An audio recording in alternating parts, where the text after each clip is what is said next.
Summerween has commenced.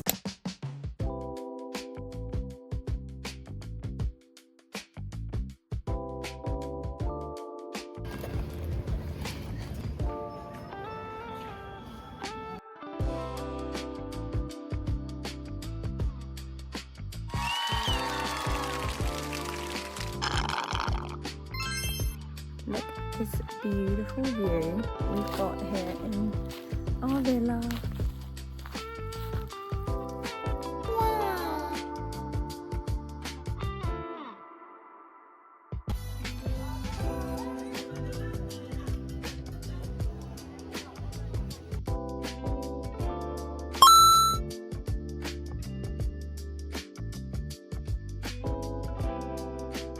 Aww.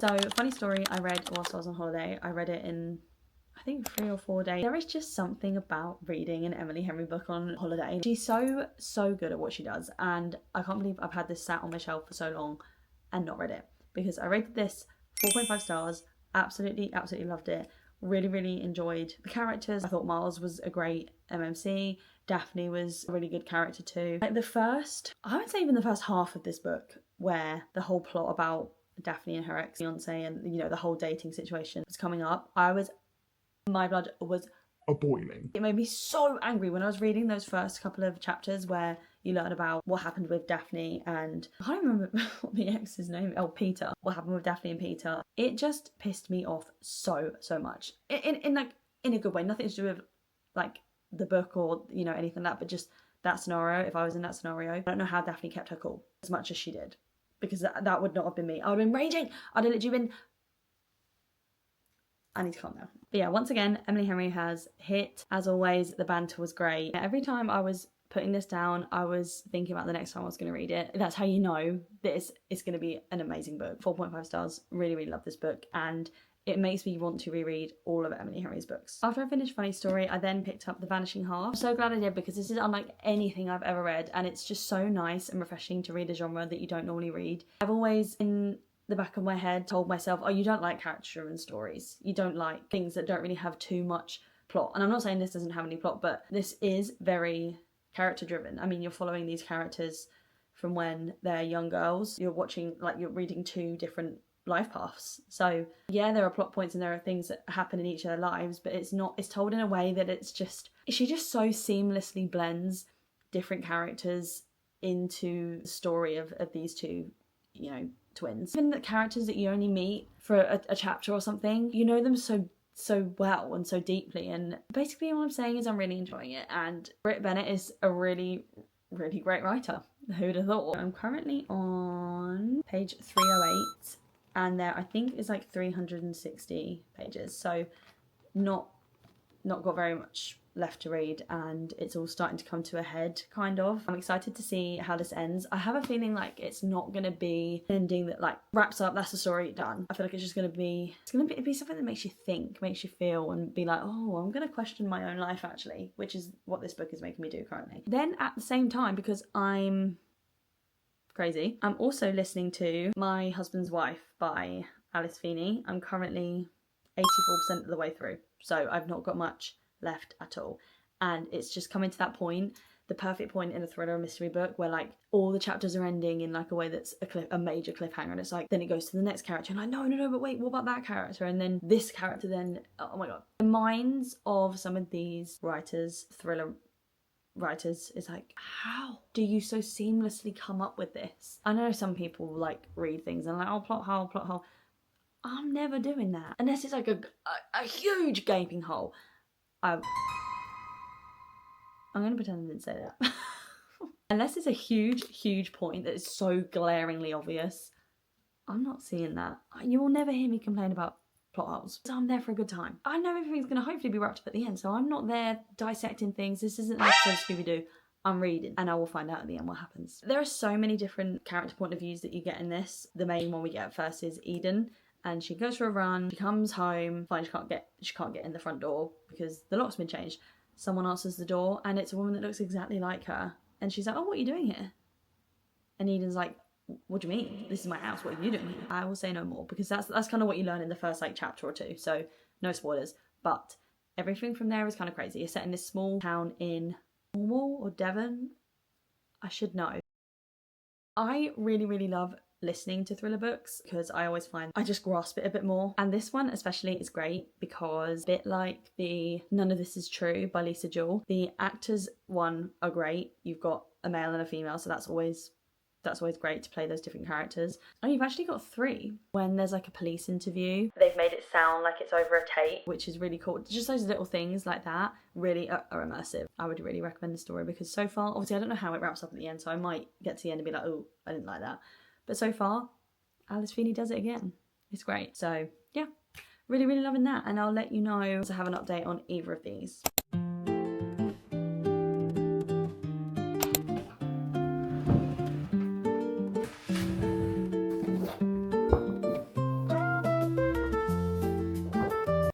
Get back on like a fitness routine. I wasn't really on one before. Obviously I've been on holiday, so it kind of definitely went out the window. So this week, I don't know why, it's just been so hard to wake up. So instead of trying to get to the gym early in the morning, I'm trying to just do like a Pilates workout or something because I think that's more achievable at the moment. So that's what we're doing this morning.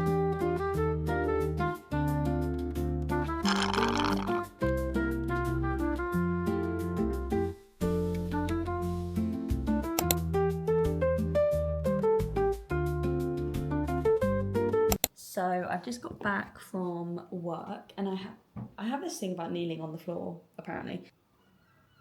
Let's see if that goes. So I did finish The Vanishing Half by Bennett yesterday, and just like I kind of expected, there was no, in my eyes, like a conclusion really. There was like something big that happened at the end that I thought might round everything off and maybe bring people together, but it didn't go in that way at all, which is, you know, kind of, you know, a theme throughout this whole book. So I gave this, I don't think I gave it a rating yet, so I'm still kind of thinking about it, but I definitely think it's like around a 4, because when you're reading this, you are just genuinely immersed in it. Like, it feels like these characters are all real people and this is actually going on, and you're reading just like someone's life story, which is amazing. Amazing author, great book, really, really would recommend if you haven't read this before. So anyway, I finished that one, so that's 2, 3. I finished another book yesterday that I completely forgot about. So I also finished the audiobook of My Husband's Wife yesterday, and as I thought, it was a crazy last, what was it, like 50 pages, 100 pages. Definitely didn't go in the direction I thought it was going to go. Crazy plot twist at the end. I really, really had fun with it. It was unlike any kind of thriller story that I've read before, so that was fun. Yeah, again, I haven't given that a rating. I like to sit on my ratings a little bit, unless it's like a 5-star. I'm like, instantly, I know this is a 5-star, or like a 4.5, that kind of thing. I would say, off the top of my head, maybe like a... There wasn't much I disliked about it. I can't tell if it was left on a cliffhanger or not, and that there's going to be another kind of story, if that was maybe just meant to be like a, ooh, you know, keep you on your toes. Yeah, if I was to give it a rating now, I think it would be somewhere between 3.5 and 4. I'm not decided on yet. Maybe we'll settle at 3.75. That clears that up. So yeah, that's 3 books now we finished in this vlog. Hopefully we're about to finish 4. I started reading Play Nice by Rachel Harrison this morning, and I'm now 90 pages in. I keep having to do this because I keep forgetting to pack. Like, I finish a book and think, okay, I need to pack one of my 100 different what they called bookmarks, and I just keep forgetting. Talk about this cover. I love this cover so much, and like the pops of pink, and I actually put this on my story this morning, and Rachel replied to me and she was like, I hope you love it. This is the thing about Bookstagram and just social media. Being able to talk and have a conversation with an author that you love and read is like mind-blowing to me. Anyway, little me would be so excited. The premise of this is you follow Cleo, and she has two sisters. She's one of three. They don't speak to their mother anymore, and they've lived with their dad pretty much their whole life, and she gets a call that her mum passes. You don't know the real reason. They haven't gone into detail yet about why they don't talk to their mum anymore, but it's along the lines of she believed their childhood home was haunted, possessed, and I think they think she kind of lost her mind and that kind of thing, and it kind of took away their mum from them. And now Cleo, who is actually an influencer, decided that she's going to take over the house because it's been left to the three sisters, and she's going to renovate it and sell it. That's the plan. But because she's the youngest, she doesn't know much about any of the stuff that went on. Like, her sisters always say, well, you're too young to remember all of the stuff that we went through. So they refused to go in the house. They were just going to sell it. And she's like, no, I want to do this. And she wants to turn it into like a renovation series for her social media channel, basically. Yeah, we've just got to our first scene in the house and stuff is already happening. Weird stuff is happening. I'm excited. I love a haunted house. It's just so classic horror, but it's girly. Look at that. I just love this book already so much. So yes, I will let you know how we get on. I don't think I'm going to be able to read much more today, but hopefully I can get some done over the weekend because it is Friday. I'm loving it. And summerween has commenced. Amazing. So it's currently 9:30 on Saturday morning, and I've just made myself a coffee in my, I mean, it is a Christmas mug, but it's pink and red stripes on the other side, so it's like, no one will know. I'm going to continue reading some of Play Nice. I did read a little bit this morning in bed when I woke up, and I got to page 107, so we're on chapter 12. We're really getting into the spooky vibes now. I think I forgot to say in the last clip, but their mum wrote a book about the whole experience living at that house, which all of the sisters and family have said, we all agree we'll never read it because we don't believe the lies she says and things like that. So it's been a family rule. None of them will read it. Our main character Cleo has come across the book. Since she's now renovating the house, I think intrigue has got the best of her and she now feels like she needs to read it. So we're also getting sections of the book her mum has written alongside Cleo and what's happening in her life. But it's cute because it's like her mum's annotated it for her. I like that, the concept of her mum telling us the story as well, rather than hearing it from other family members and things like that. So that's really fun, really enjoying it, and it's really getting spooky at the moment. There's like this entity in the house that, you know, if you like horror films and stuff, like there's a classic thing where like only a kid can see them, can see like a figure or something, and they're like, Mommy, what's that behind you? That will get me every time. I'm loving it. So I'm gonna read and we'll see how much we can get done.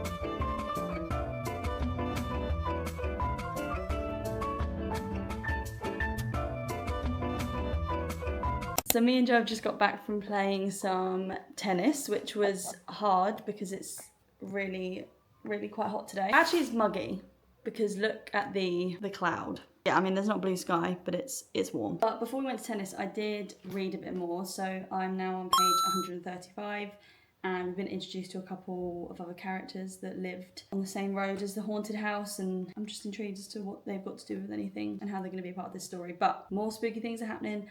More spooky things are coming out of this book that her mum wrote. So yeah, that's my update for now. Still really enjoying it, but we're now only like, I think we're like 30-ish% of the way through. So we've got a fair bit to go, and I'm really hoping that I can finish this by tomorrow or Sunday. No, that is tomorrow, Monday. So I thought it would be funny to do a little catch up wearing this. Look at my teeth. Just a quick update. It's Sunday evening, we're watching the World Cup, and I've done no reading today, which is fine because it's Father's Day, so we were busy doing other things. It's currently 9:30 at night, so I thought maybe I could do a little bit of reading before we go to sleep. I'll let you know, and hopefully I have a bit more to catch you up on with Play Nice. So I'm working from home today. It's Monday morning. I let you know that I didn't actually get to read anything last night because, you know, like when it gets to that point where your eyes are so dry that you can't even keep them open. It was just we had a late night on Saturday and then didn't really sleep too well where it's been so hot over the weekend, so I just needed some sleep. Yeah, I'm working from home. Look how low my desk is, by the way. Yeah, anyway. I thought I'd show you my little desk setup because I don't know why. I just thought I would. First up, we got this little picture of me and Joe in Edinburgh. Got my little pot. It's meant to have my makeup brushes in, but where I go to the gym, I don't really keep them in here anymore. And then I've got my pink, well, I mean, it's not pink, but it's as pink as it can be. Headphones, keyboard, desktop, and I got this from my friend Maya. Gave this to me, I think it was like one birthday or something. And then I've got like my little journal supplies here. I got some cool stickers. I'll link it down below where these are from. But she also does some really cute, like she does I think monthly sticker things, but she also makes like ceramic clay things. My trip to Disneyland was in February and I wanted to do like a journal entry on it and I still haven't done that, so that's all there waiting to be used. And then I've got my colouring out while I'm here because I was doing some colouring yesterday and I kind of want to do some more today. My bottle, my trusty bottle. I love this thing so much. I got this for my birthday. That's the setup. It's really nothing, but this is the desk, so you can. It's so cute, but it's so low, so we do need to get some either legs to stand up on it or like something to put my monitor on. So truly long time no speak. I feel like I've been filming a lot of stuff for other vlogs, but I'm still yet to catch you up on Play Nice. Like I think it's been over a week since I finished it. I really enjoyed this. Obviously I didn't know what kind of to expect because it was like it says on the front, like a feminist horror novel, as in like we're following an influencer and that mixed with a haunted house. I was like, how is this gonna work? Like I'm intrigued. It was so good. So the parts of the haunted house, the writing was great, the storyline was great. I was reading it thinking like, oh god, I'm actually kind of spooked out right now, which is exactly what I wanted. But also the characters in this were just so fun to read. They were like, it was quite a complex family arrangement. The sisters' relationship was like so up and down to me. Like it's not something that I don't have sisters, I don't know what it's like, but just the way that they, even when they disagreed, they would still be there for each other when they needed it, but it was very begrudgingly. Also, an element in this that I really liked was the book inside of a book. You're reading a book that the mum left or like wrote about the haunted house when they lived there. You're reading excerpts of that, and so you're getting two different, like you just don't know who to trust. You don't know if you trust the mum or if you trust the daughter's experiences and what other people are telling them. Yeah, it was so good. Rachel Harrison, another one that I absolutely had an amazing time reading. So we definitely recommend this if you are looking for a spooky, I would even say it's kind of like a spooky summer book. It didn't give majorly autumn winter vibes, so I would definitely recommend if you want to read something like maybe for summerween. There's also a little bit of romance in this, which I did not expect. Added a whole nother level of fun to this book. I think I rated this 4.25. Rachel Harrison just really made the house like such an ominous, spooky place, and I wasn't sure if it was gonna be like a play on a haunted house book, so it was more like fun and contemporary rather than horror, but the house was scary and I really loved it. So that is the end of today's vlog. So sorry that there's like so many different gaps in this. I feel like I've been all over the place, but we finally finished a couple of books and I think I've done quite well with my June TBR. I think I overpicked too many. So for me, reading the 4 I think that I finished in the end that I did read, I'm proud of myself. So yeah, on to July.